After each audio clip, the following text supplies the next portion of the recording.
أعوذ بالله من الشيطان الرجيم. بسم الله الرحمن الرحيم.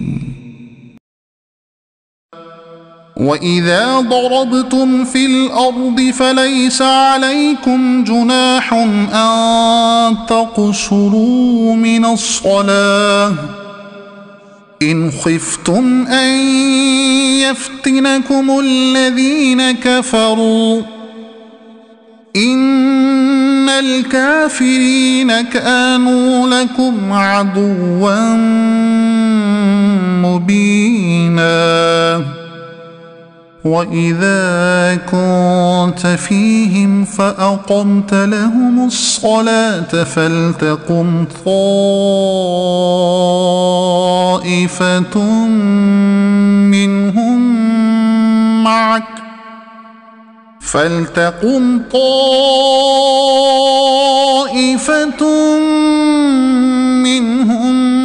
معك وليأخذوا أسلحتهم فإذا سجدوا فليكونوا من ورائكم ولتأت طائفة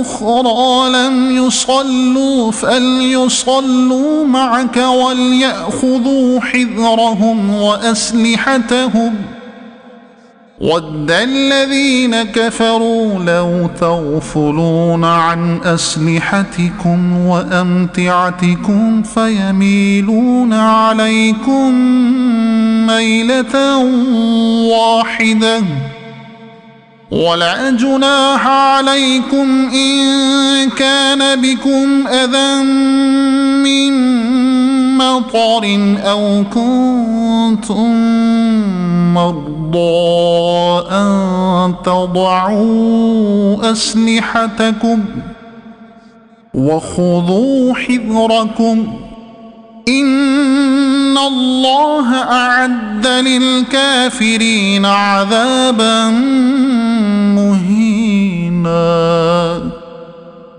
فإذا قضيتم الصلاة فاذكروا الله قياما وقعودا وعلى جنوبكم فإذا اطمأننتم فأقيموا الصلاة إن الصلاة كانت على المؤمنين كتابا موقوتا ولا تهنوا في ابتغاء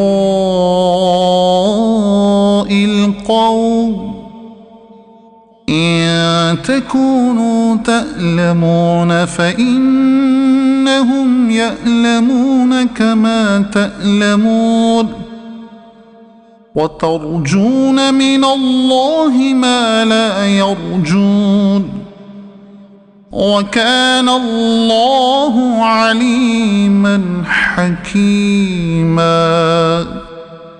إنا أنزلنا إليك الكتاب بالحق لتحكم بين الناس بما أراك الله ولا تكن للخائنين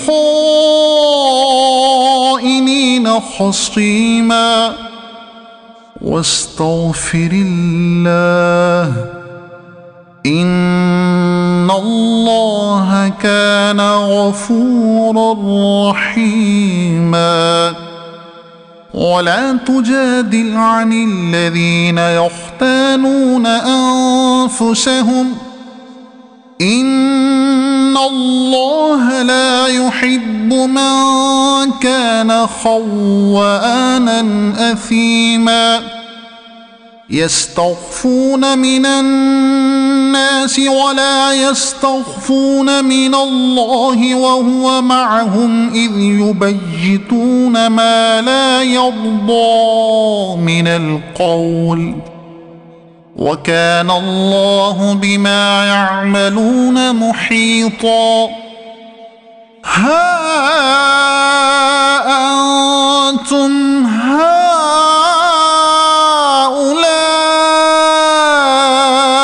جادلتم عنهم في الحياة الدنيا فمن يجادل الله عنهم يوم القيامة أم من يكون عليهم وكيلا ومن يعمل سوءا أو يظلم نفسه ثم يستغفر الله يجد الله غفورا رحيما صدق الله العظيم.